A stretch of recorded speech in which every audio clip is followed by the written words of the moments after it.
Apakah memang pertanyaannya hanya dengan bergantung pada Allah semuanya akan terselesaikan, terpenuhi kebutuhan kita, kemudian termenangkan dari orang yang menzalimi kita, atau misalnya mendapatkan solusi dari permasalahan saya sakit sembuh atau apa saja? Jawabannya secara jelas dan tegas iya, memang hanya Allah saja. Assalamualaikum warahmatullahi wabarakatuh. Alhamdulillah, tidak pernah berhenti lisan kita memuji dan memuja Allah. Sebagai seorang muslim, kita sangat yakin dua susunan kata ini, Alhamdulillah, adalah kalimat syukur, berterima kasih kepada Allah yang Allah kekalkan dalam surah Ibrahim, La in syakartum la azidannakum. Kalau kalian bersyukur, maka pasti aku akan tambah. Dan nikmat terbesar yang Allah berikan kepada kita adalah kita menjadi seorang muslim. Dan dengan menjadi seorang muslim, kita jadi mengenal siapa pencipta alam semesta ini. Dan tidak ada sekutu bersamanya, artinya dia esa dan tunggal. Serta juga apa tujuan kita ada di muka bumi ini. Apa yang harus kita kerjakan. Bagaimana kita mengisi waktu-waktu kita selama ajal belum datang. Serta juga mana yang boleh kita nikmati dari makanan, minuman, pakaian, pendapatan, pergaulan, dan mana yang tidak boleh. Biasa dikenal dalam agama Allah dengan halal dan haram. Dan ini sebuah nikmat yang harusnya kita syukuri dan kita jaga. Oleh karena itu Allah kekalkan dalam firman-Nya, "Wala tamutunna illa wa antum muslimun." Dan janganlah kalian sampai meninggal dunia kecuali dalam keadaan Islam. Selanjutnya kita panjatkan salam hormat kita kepada utusan Allah Nabi besar Muhammad sallallahu alaihi wa ala alihi wa sahbihi wasallam, sebagaimana Allah telah perintahkan kita untuk mengucapkan salam hormat tersebut, dan tentu dengan harapan agar Allah memberikan balasan kita sesuai dengan yang telah dijanjikan. Mengucapkan satu kali salam hormat kepada beliau akan diberikan 10 rahmat atau 10 salam dari Allah. Dan rahmat Allah meliputi segala sesuatunya, pemenuhan kebutuhan, solusi dari permasalahan, juga tentunya pahala dan balasan yang melimpah. Baik, pada hari ini insyaAllah saya mengajak diri saya dan semua ibu-ibu yang hadir agar memulai majlis kita ini dengan keikhlasan kepada Allah Subhanahu wa taala. Kalau tadi ada yang mungkin datang diajak oleh teman-temannya saja untuk sekedar seremoni, untuk meramaikan majlis atau testimoni saja, mau mencoba-coba, maka ini semua atau apa saja indikasi duniawi, maka itu diubah.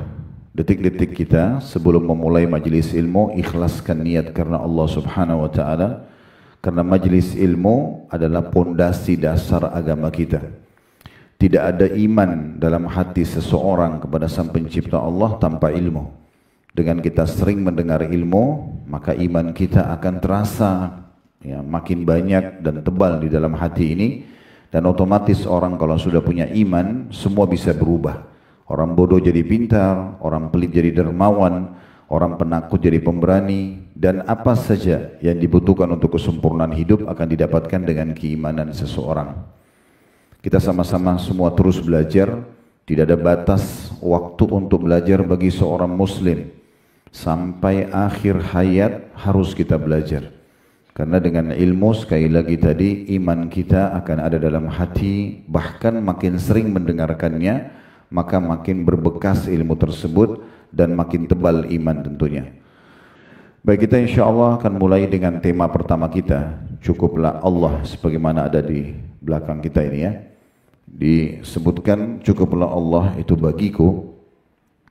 Mungkin lebih tepatnya bagaimana seorang muslim lebih mengenal Tuhannya dan lebih dekat kepada Allah Subhanahu wa ta'ala. Kita perlu mulai mungkin dengan memperkenalkan Allah itu. Kenapa kita mengatakan cukuplah Allah bagiku? Apakah memang pertanyaannya hanya dengan bergantung pada Allah semuanya akan terselesaikan, terpenuhi kebutuhan kita, kemudian termenangkan dari orang yang menzalimi kita, atau misalnya mendapatkan solusi dari permasalahan saya sakit sembuh atau apa saja? Jawabannya secara jelas dan tegas, iya. Memang hanya Allah saja. Karena kalau nikmat itu sedang ada dan kita rasakan, maka yang ciptakan kita Allah, yang ciptakan nikmat itu Allah, yang bisa pertahankan hanya Allah. Dan kalau kita sedang ada ujian, apapun sifatnya itu, yang ciptakan kita Allah, yang ciptakan ujian itu Allah, yang bisa memberikan jalan keluar hanya Allah. Ini memang pondasi dasar yang diajarkan oleh semua nabi-nabi dan rasul. Dan terutama manusia terbaik yang diutus kepada kita, yaitu Nabi Muhammad SAW. Beliau selalu mengajak umatnya untuk kembali kepada Sang Pencipta Allah. Benar memang Allah tidak nampak dengan mata kita, tetapi fakta menunjukkan bahwasanya memang ada Sang Pencipta. Tidak mungkin bangunan ballroom ini dan hotel ini ada kalau tidak ada yang menggambarnya, kemudian mulai mengundang dan memanggil misalnya kontraktor untuk membangun, mulai banyak buru-buru yang kerja, dan seterusnya sampai desain interiornya. Itu tidak mungkin tiba-tiba ada. Kalau kita yakin ruangan dan hotel ini atau rumah kita masing-masing itu tidak mungkin ada tanpa ada yang menggambar, ada yang membangun, maka bagaimana dengan alam semesta ini? Masuk akal, langit ini tiba-tiba ada, gunung-gunung tiba-tiba ada, lautan tiba-tiba ada, udara, api, bahkan diri kita sendiri. Allah mengatakan wa fi anfusikum afala tubsirun, dalam diri kalian tidak lihat bagaimana keajaiban yang luar biasa. Saya mungkin sebagai seorang laki-laki dan misalnya saya bersatu seorang suami dan mungkin ibu-ibu sebagai seorang istri dengan suaminya tentunya, pada saat ya kita berinteraksi dan akhirnya suami istri itu dan akhirnya hamil dan punya anak, kita bahkan tidak pernah bisa punya pilihan saya mau anak laki-laki atau anak perempuan.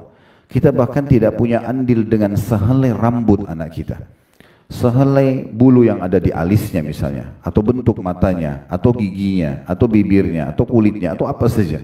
Kita sama sekali tidak punya andil. Satu waktu pernah salah satu anak yang Allah amanahkan di pundak kami sedang diuji oleh Allah SWT dengan sebuah penyakit dan alhamdulillah sudah sembuh. Waktu itu saya pergi taklim dan pulang ke rumah dan istri saya menyampaikan, tadi anak ini, saya tidak usah sebutkan namanya, anak ini mengucapkan begini, Umi, ya, terus disebut nama dia, mau pergi, menuju ke pintu. Masih kecil baru bisa bertutur kata mungkin 2 tahunan. Maka pada saat itu istri saya sudah sedih, khawatir ini jangan sampai tanda-tanda ajalnya datang atau seperti apa. Karena perempuan kadang-kadang terbawa dengan perasaan. Begitu saya pulang lalu dia bahasakan. Saya dudukkan dengan baik-baik dan kami duduk di sofa lalu saya mengatakan, saya mau tanya, apa andil saya dan kamu di anak ini? Apa andil kita? Apakah ada andil kita di sehelai rambutnya, di kulitnya, di jenis kelaminnya? Kita nggak bisa apa-apa. Saya cuma diamanahkan sperma. Kamu punya sel telur, Allah takdirkan dia bertemu dan jadi keluarlah anak ini. Kita bahkan tidak bisa pilih. Pemiliknya ini adalah Allah. Sebagaimana kita juga dimiliki oleh Allah Subhanahu wa taala. Saya sama kamu cuma pemilik status. Status pada saat sudah lahir anak itu ayah dan ibu. Tidak lebih daripada itu. Kalau orang bisa memahami pondasi dasar seperti ini kita jadi faham sebenarnya.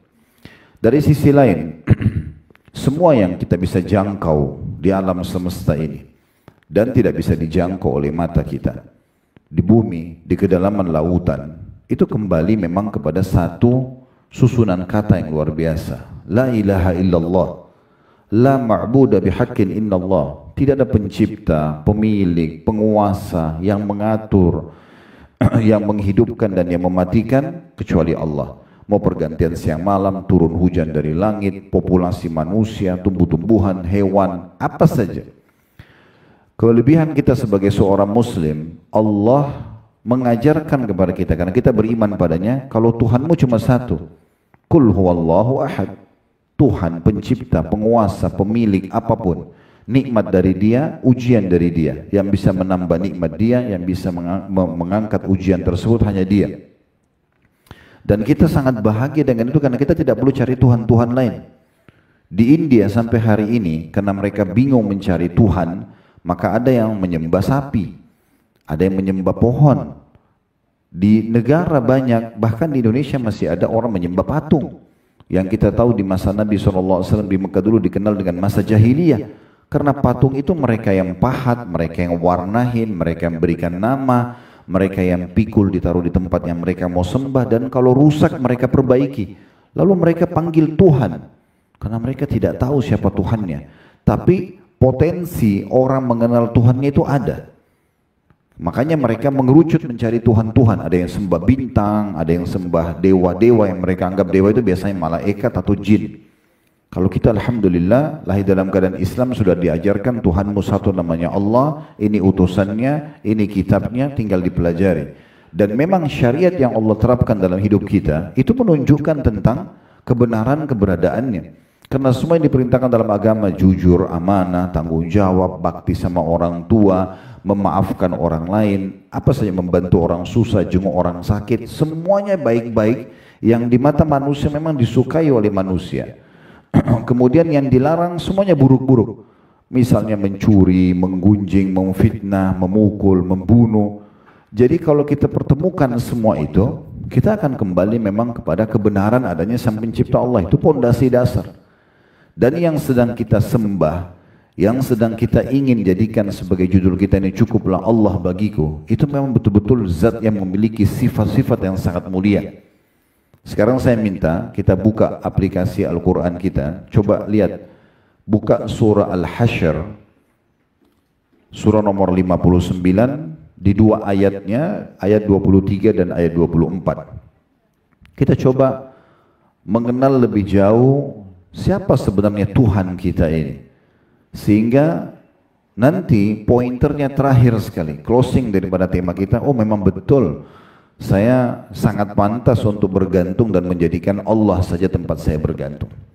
Kalau ada orang di depan mata kita, kita berharap orang ini bisa menghormati kita.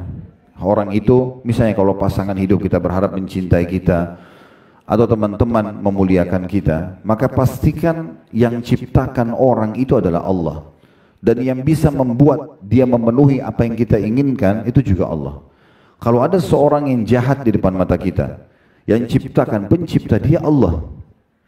Dan yang bisa menyelamatkan kita dari mara bahaya dia hanya Allah. Dinukil sebuah kisah sebelum kita baca surah Al-Hasyr. Sa'id bin Musayyib rahimahullah pernah datang dalam majlisnya Hajjaj bin Yusuf. Hajjaj bin Yusuf ini kalau kita lihat sejarahnya, orang yang paling kejam dalam Islam itu. Seorang penguasa pada masa itu, siapa saja yang tidak sependapat sama dia bisa dibunuh. Dia tidak peduli ulama atau bukan ulama. Orang itu benar atau salah, bagi dia tidak cocok maka dia bunuh. Kita sekarang baca surah Al-Hasyr, saya akan bacakan ayatnya, di mana Allah memperkenalkan di antara sifat-sifatnya, bukan semuanya. Yang bunyinya, Huwallahu alladhi la ilaha illa huwal malikul quddusus salamul mu'minul muhaiminul azizul jabbarul mutakabbir. Subhanallahi amma yushrikun. Yang artinya, dialah Allah. Siapa Allah itu yang kita sembah? Yang kita kalau sholat bina Allahu Akbar, dari kecil kita dengar dari orang tua kita, kalau kita dalam keadaan Islam Allah, semua ustadz kiai menyampaikan Allah dalam khutbah mereka, ceramah mereka, diperkenalkan. Allah mengatakan yang tiada Tuhan selain Dia. Gak usah cari yang lain, sesembahan yang lain, tempat bergantung yang lain, tempat manja yang lain, tempat memohon yang lain. Dia Tuhan satu-satunya. Lalu disebutkan Sang Raja. Maksudnya tafsirnya Sang Raja yang sebenarnya.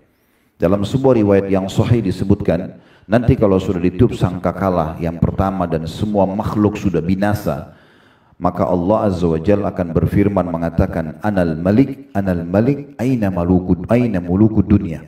Sayalah raja yang sebenarnya, sayalah raja yang sebenarnya. Mana raja-raja dunia? Di hari kiamat nanti raja-raja dunia semuanya pada menundukkan kepala mereka di depan Sang Raja yang sebenarnya. Kita sedang berinteraksi dengan pemilik dan penguasa alam semesta ini. Jangan dikecilkan perkara ini. Banyak di antara kita mengecilkan kedudukan Allah Subhanahu wa taala. Contoh misalnya memperkecil sya'an atau kedudukan Allah ini. Kalau dia sakit, Yang paling pertama difikirkan adalah dokter dan obat. Kalau sudah 30 dokter tidak bisa menyembuhkan dia, baru dia sholat malam. Baru dia umroh tawaf untuk minta diberikan jalan keluar oleh Allah atau dari Allah Subhanahu wa taala. Padahal Allah mengajarkan kepada kita berdoa atau manja. Doa itu sebenarnya curhat, manja, mohon, merengek sama Allah. Itu di sebelum aktivitas. Sebelum makan berdoa, sebelum tidur berdoa, sebelum pakai baju berdoa, sebelum keluar rumah berdoa, mungkin suami istri berinteraksi biologis berdoa, berdoa semuanya agar minta dulu kepada Allah, nanti Allah jadikan apa yang kita harapkan itu ya kita bisa dapatkan. Allah jadikan dokter dan resep itu menjadi penyebab kita sembuh misalnya. Contoh, nah seperti itu. Dan ini luar biasa, di sini Allah memperkenalkan dialah raja yang sebenarnya, penguasa semua alam semesta ini. Lalu dikatakan yang maha suci, suci dari segala macam yang berisi kekurangan. Kayak di manusia, di alam manusia ini ngantuk, lapar, capek, sakit, sedih, itu semuanya kekurangan. Allah selamat dan tidak ada dari semua itu. Ya, tidak ada di Allah Subhanahu Wa Taala semua itu. Kemudian disebutkan selanjutnya yang maha sejahtera. Di dalam bahasa Indonesia pun ini sejahtera itu dibahasakan kalau orang sudah punya sumber income dan sudah tidak punya kekurangan sama sekali. Dia sudah tidak perlu berpikir lagi, tidak perlu bekerja, semuanya sudah ada. Itu baru dibahasakan sejahtera. Mungkin orang itu, orang tuanya meninggal dan meninggalkan perusahaan, harta yang melimpah pada dia tinggal menikmati saja. Itu baru orang dikatakan sejahtera. Kalau orang masih cari pekerjaan, cari tambahan income, ini belum sejahtera. Jadi tidak akan pernah ada kekurangan karena tidak butuh lagi. Itu diistilahkan dengan sejahtera. Allah itu maha sejahtera. Semua makhluknya diberikan makan dan kebutuhannya tanpa mengurangi sedikit pun dari stok ya yang Allah miliki. Makanya Nabi Sulaiman alaihissalam dalam sebuah riwayat disebutkan, beliau pernah berkata, saya ingin pada hari ini memberikan makan semua makhluknya Allah sebagai tanda syukur kepadanya. Lalu dia suruh semua dayang-dayangnya, tukang masak di istananya, dari manusia dan jin pun terlibat, buat makanan yang paling banyak. Dibuatlah makanan bergunung-gunung. Kemudian Nabi Sulaiman mengatakan, mulai hari ini saya akan memberikan makan semua makhluknya Allah, dan saya akan mulai dari prajurit-prajurit saya, dan saya akan mulai dari golongan burung-burung saja. Burung dulu, kemudian pindah baru hewan-hewan lain, baru pindah ke manusia, baru pindah ke jin. Pas golongan burung disuruh untuk memakan makanan stok yang dibuat, habis semuanya. Lalu Nabi Sulaiman bilang sama dayang-dayangnya, masak lagi. Ini baru golongan burung sudah habis semuanya. Mereka mengatakan kami sudah tidak mampu lagi. Bahan-bahannya sudah habis, tenaga kami sudah habis. Kalau mau besok kami bisa lakukan. Maka di saat itu Allah membuat Nabi Sulaiman sadar sambil dia mengatakan maha suci Allah yang terus memberikan makan makhluknya tanpa pernah habis stoknya. Air tidak pernah habis, buah-buahan tidak pernah habis. Dan Allah memberikan dengan kemahakuasaannya, kita makan sedikit saja, itu kalorinya sudah sangat besar, sudah cukup. Kita makan sepiring nasi misalnya, seharian sudah cukup untuk hidup. Misalnya, kita minum segelas air, cukup sebenarnya itu satu hari misalnya. Bahkan kalau berlebihan, mohon maaf mungkin akan membuat badan kita gemuk dan segala macam. Itu karena memang sebenarnya Allah memudahkan buat kita agar tidak perlu terlalu banyak ya untuk makan dan minum contohnya. Kemudian Allah mengatakan juga yang maha mengaruniai keamanan. Jadi kalau mau cari keamanan hanya kepada Allah. Dari apapun, dari siapapun, aman dari penyakit, aman dari apa saja, bencana alam dan segala macam, aman dari siapapun, orang yang jahat kepada kita dan seterusnya. Ya, seperti yang sudah kita ceritakan kisahnya Sa'id bin Musayyib dan banyak kisah berhubungan dengan ini. Kemudian juga dikatakan yang maha memelihara, merawat semuanya. Alam semesta ini begitu terawatnya, hutan-hutannya, lautannya, sungainya, gunungnya, musim. Sebagian ilmuwan pernah saya lihat cuplikannya mengatakan, andai saja alam semesta ini perputarannya antara bumi misalnya di perputaran ya, di alam semesta ini lebih cepat beberapa detik saja, maka mungkin akan membeku, ya apapun akan panas, terbakar semuanya. Kalau lebih lambat sedikit saja, maka mungkin akan membeku. Siapa yang mengatur dengan perputaran itu yang luar biasa? Kalau kita ingat pelajaran ilmu pengetahuan alam di masa kita masih sekolah, SMP, SD, SMP, SMA itu berapa kali diulangi tentang besarnya bumi ini dibandingkan dengan bintang-bintang di langit sana. Seperti butiran pasir dibandingkan ya, atau kalau ada di alam semesta ini. Begitu miliaran banyaknya bintang-bintang di langit sana, dan itu kita salah satunya. Kalau bumi kita saja yang sudah kita anggap besar ini, bagi kita sudah sangat besar, jalan dari sini ke Amerika, pesawat pun tercanggih butuh belasan jam. Maka bagaimana kalau kita bicara tentang alam semesta ini? Dan juga pengawasannya, pengaturannya, pemeliharaannya itu luar biasa. Mungkin ibu-ibu tidak asing kalau maintenance rumahnya aja. Sehari aja kita nggak sapu rumah, itu kotor. Ya. Sehari aja kita, atau maaf, sekali aja kita pakai WC kita nggak bersihin. Udah nggak benar. Badan kita sehari aja nggak mandi, udah gerah, nggak enak dan seterusnya. Sehari aja kita nggak sikat gigi misalnya, atau apa ya, semua itu jadi nggak nyaman. Itu maintenance-nya luar biasa, cuma sekitar kita. Bagaimana alam semesta ini? Lautan tidak pernah habis ikannya, hewan-hewannya, airnya selalu sama jernihnya, ya, rasa asinnya sama. Bagaimana air laut dan air asin, air tawar tidak ketemu? Allah jelaskan dalam Al-Quran. Dan sekian ribu miliaran bukti-bukti tentang adanya Sang Pencipta Allah Subhanahu wa Ta'ala. Dia maha memelihara. Kemudian yang maha perkasa.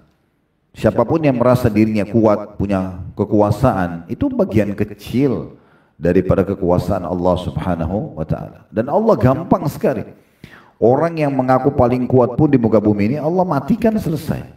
Ya. Bahkan seringkali Allah Subhanahu wa Ta'ala tunjukkan pada kita saking lemahnya, kita pagi sehat, sore sakit. Ya. Atau kita tidur sehat, bangun dulu sudah sakit. Allah pelintir satu uratnya saja, encok.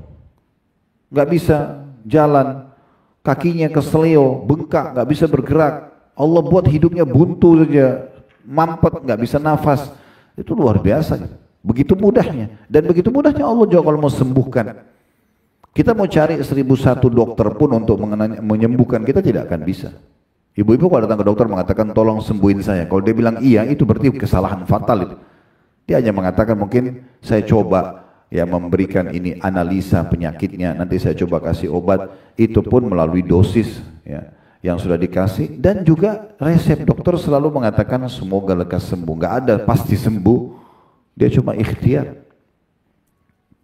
Kemudian dikatakan juga yang maha kuasa atas segala sesuatu, apa saja itu miliknya Allah, termasuk diri kita sendiri. Allah maha kuasa. Kemudian yang memiliki segala keagungan. Kalau kita lihat raja-raja dunia, istananya megah, terlihat keagungan pakaiannya dan segala macam lah, singgasananya. Maka Allah memiliki keagungan di atas semua itu. Bisa dilihat dari ciptaan-ciptaannya, ya. Kemudian yang maha suci juga dikatakan, maaf, yang maha penuh dengan keagungan, maha suci Allah terhadap apa yang mereka sekutukan. Terhadap apa yang mereka sekutukan. Di ayat 24-nya Allah mengatakan, Huwallahul khaliqul bari'ul musawwiru lahul asma'ul husna yusabbihu lahu ma fis samawati wal ardi wa huwal azizul hakim. Dialah Allah yang menciptakan. Makna menciptakan ibu-ibu sekalian dari tidak ada menjadi ada. Ya. Jadi kalau ada manusia bilang menciptakan, hak cipta, ini sebenarnya bahasa tanda kutip, masih perlu ditelusuri lagi gitu ya. Karena menciptakan itu dari tidak ada menjadi ada. Kemudian dikatakan juga yang mengadakan, tidak pernah habis apapun yang dia adakan dari kebutuhan-kebutuhan. Kemudian yang membentuk rupa, yang membuat alis kita seperti ini, jumlah helai bulu alisnya, hidungnya, bola matanya, urat-urat saraf yang begitu rumit yang ada di dalam tubuh kita ini, jari-jari dengan 5 seperti ini dan segala macam hal lah, susunan gigi dengan fungsinya masing-masing. Lalu Allah kembangkan itu Kepada di tengah-tengah manusia lahirlah dokter THT, dokter mata, dokter gigi, semua hanya untuk melihat bagaimana keajaiban ciptaan Allah Subhanahu wa taala. Jadi kita harus lebih kenal dan besarkan Allah Subhanahu wa taala itu di dalam pikiran kita. Ini namanya dasar sekali masalah tauhid. Baru kita sampai kepada tema kita ini, ya. Cukuplah Allah bagiku. Itu bukan cuma ucapan lisan, harus mengenal Allah itu baru betul-betul kita bergantung kepadanya. Itu yang dimaksud dengan al-musawwir, yang membentuk rupa itu. Kemudian dikatakan lahul asmaul husna, dia memiliki nama-nama yang mulia. Yusabbihu lahu ma fis samawati wal ard, semua yang di langit dan di bumi ini bertasbih kepadanya, memujinya. Wa huwal azizul hakim, dan dia maha perkasa lagi maha bijaksana. Di dalam surah Al-Imran ayat lain, tadi Al-Hasyr sudah selesai. Surah nomor 59 ayat 23 sampai 24. Tentu Al-Quran penuh dengan ayat-ayat tauhid seperti ini, ya. Tapi kita pilih surah Al-Imran surah nomor 3 ayat 189 berbunyi, Walillahi mulkus samawati wal ard wa huwa ala kulli syai'in qadir. Fahamilah, yakinilah, kepunyaan Allah lah kerajaan seluruh langit dan bumi ini. Cuma satu pemiliknya. Dan dia maha perkasa dan kuasa terhadap segala sesuatunya. Dia mampu mengerjakan apa saja. Biarpun dokter sudah mengatakan penyakit ibu gak bisa sembuh, sembuh sama Allah. Ya. Jadi poin ini, makanya sebelum ke dokter doa dulu kepada Allah, nanti Allah akan mudahkan. Ya. Kalau ada yang bertanya, Ustaz dari mana saya tahu kalau doa saya diijabah sama Allah? Allah akan memberikan ijabah sesuai dengan sistem yang sudah Allah buat, dikenal dengan sunnatullah. Misalnya ibu lagi lapar, ibu bilang, ya Allah hilangkan lapar saya. Memang laparnya gak hilang langsung. Sebenarnya Allah mampu melakukannya, tapi Allah sudah buat sebuah sistem agar kita manusia melalui sistem itu. Kita akhirnya terfikir mau makan apa, dikunyah dulu, ditelan dulu, diproses di usus, baru kemudian laparnya hilang. Kita nggak sakit, Allah buat kita ngantuk, istirahat dan seterusnya, ya. Jadi seperti itu, kita minta ya Allah mudahin jodoh buat saya. Allah nggak akan lemparin pasangan dari langit. Ya. Tapi tiba-tiba ada yang melamar, ada yang suka, ada orang tua tawarin anaknya. Kita minta rezeki, Allah nggak akan lemparin duit dari langit. Tapi kita tiba-tiba ada yang teman yang ajak bekerja sama, bisnis, atau kita dapat proyek apa gitu ya. Itu semua sinyal-sinyal rezeki yang perlunya kita fahami. Nah seperti itu sistem yang Allah berikan. Jadi kita sedang bermuamalah, berinteraksi dengan Raja pemilik alam semesta ini. Agungkan itu dalam diri kita. Kemudian selanjutnya dalam surah At-Taubah, surah nomor 9 ayat 116. Surah nomor 9 ayat 116, Allah juga berfirman, Innallaha lahu mulkus samawati wal ard yuhyi wa yumit wa ma lakum min dunillahi min waliyyin wala nasir.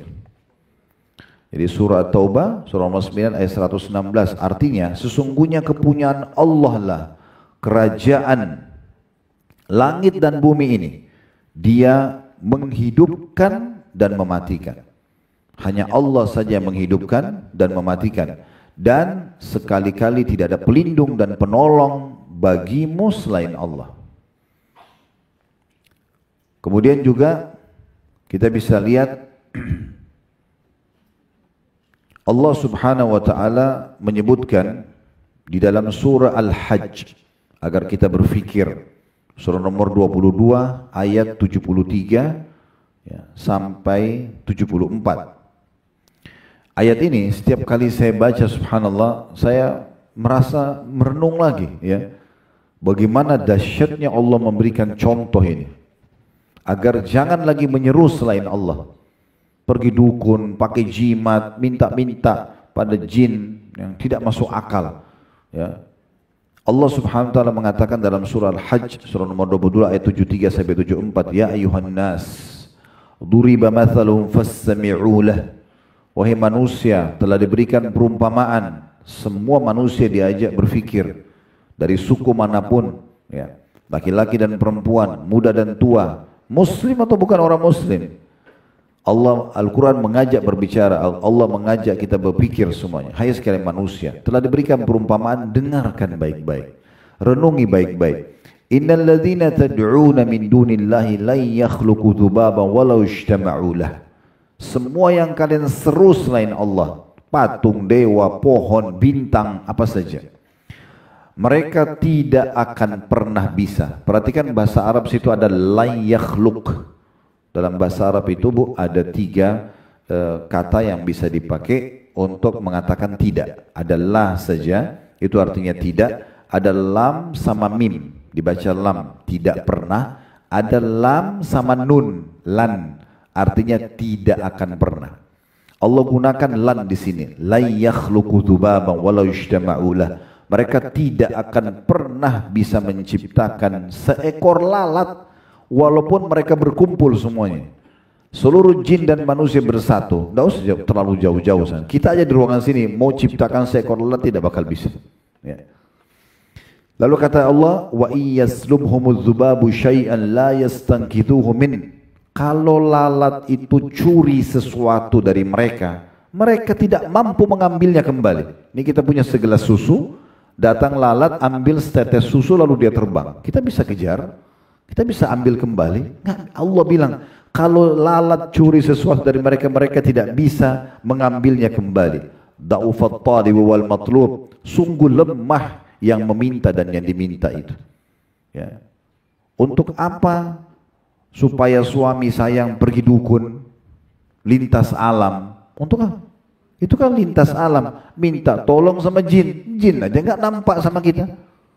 Bawa fotonya supaya dia suka. Kenapa? Kenapa nggak pakai alam manusia? Sederhana. Saya mau buat istri saya suka saya, tatapan mata yang syahdu, ucapan tutur kata yang santun, jaman tangan yang ramah. Saya tulus dari hati, penuhi kebutuhannya. Dia suka sama saya, selesai. Itu tok manusia. Untuk apa bawa foto ke sana? Itu kan? Kan aneh ini. Kadang-kadang ditipu, bayar mahal lagi. Bawa kertas yang tidak jelas, yang penting bahasa Arab. Allah tidak butuh semua itu. Tinggal wudu, ya, hadap kiblat, alhamdulillah, wassalatu wassalamu rasulillah, Allah sembuhin penyakit saya, mudahin urusan saya. Gampang, nggak sakitin badan, nggak repot, nggak libatin orang. Ya. Sampai Aisyah mengatakan radhiyallahu anha, minta. Ya, beliau nukil dari sabda Nabi SAW, mintalah kepada Allah segala sesuatunya sampai tali sendal kalian. Minta. Dan Nabi SAW mengatakan memang dalam hadis begitu. Minta. Para sahabat itu disebut dalam riwayat Umar bin Khattab kalau sendalnya putus angkat tangan ke langit, ya Allah sendal saya putus gantikanlah. Sendal minta sama Allah. Allah nggak lemparin sendal dari langit. Tetapi Allah mudahin ada orang yang kasih kita sendal. Kita dapat duit bisa beli sendal. Sistem yang sudah Allah ciptakan tadi yang saya bahasakan. Jadi kita disuruh minta sesuatu, segala sesuatu. Sayangnya kita kadang-kadang mau minta sama Allah kalau kita anggap besar. Nanti kalau penyakit kronis baru minta sama Allah. Nggak, minta apapun. Kalau perlu mau keluar pergi ke satu pasar, minta sama Allah dimudahin parkirannya. Doa. Nggak ada masalah. Doa itu kata Nabi SAW, yanfa'u bima nazal wa ma lam yanzil. Doa akan bermanfaat bagi sesuatu yang belum terjadi atau sudah terjadi. Dan kata Nabi SAW, la yaruddul qadha illa doa. Tidak ada yang bisa menolak takdir kecuali doa. Sampai Dr. Sa'id Al-Qahtani hafizahullah dalam buku beliau Masalah Doa menyebutkan makna hadis ini adalah 3. Bisa doa itu lebih kuat daripada keputusan takdir Allah, maka doa bisa mengalahkan takdir tadi. Tadinya kita akan kena satu ujian, tidak bisa kena doa kita. Atau doa lebih lemah, lebih kuat keputusan itu sehingga akhirnya terjadi sebagai ujian buat dia, tapi kalau dia berdoa bisa meringankan dan memberikan jalan keluar. Atau dua-duanya bersaing. Misalnya ibu sakit sudah sebulan, kalau berdoa juga sebulan berarti berimbang itu. Misal contoh. Tapi kalau dia baru berdoa sekali, penyakitnya berjalan sebulan, ini nggak berimbang. Bisa saja dikalahkan doa tersebut. Jadi saking luar biasanya Allah berikan peluang kita sebenarnya untuk bisa ya bergantung kepadanya. Kemudian Allah mengatakan, ini yang kita ingin titik beratkan ya, di ayat 74-nya, ma qadarullah haqqa qadri innallaha laqawiyyun aziz. Sungguh mereka betul-betul ya tidak memposisikan ya atau tidak mengenal Allah dengan sebenar-benarnya, sungguhnya Allah itu maha kuat lagi maha perkasa. Maha kuat lagi maha perkasa. Mengemis sama makhluk, ibu-ibu sekalian, tidak akan mendatangkan solusi. Namun kalau kita kembali kepada sang raja yang sebenarnya, kita akan mendapatkan solusinya. Renungi ini ya, hadis Nabi SAW diriwayatkan Abu Dawud sama Tirmidzi dengan sanad yang sahih. Hadis ini selalu saya jadikan motivasi buat saya untuk selalu kembali dan bergantung hanya kepada Allah saja. Dari hadis Abdullah bin Mas'ud radhiyallahu anhu, beliau mengatakan, qala Rasulullah sallallahu alaihi wasallam, Rasulullah SAW bersabda, man nazalat bihi faqah fa anzalaha bin nas lam tusadda faqatuhu. Siapa yang punya permasalahan lalu dia kembalikan atau dia adukan itu kepada manusia, maka tidak akan menyelesaikan permasalahannya. Wa man nazalat bihi faqatun fa anzalaha billah. Siapa yang punya masalah lalu dia kembalikan kepada Allah, fayushikullahu lahu birizqin ajilin aw ajil. Maka pastikan Allah akan segera memberikan kepadanya solusi cepat atau lambat.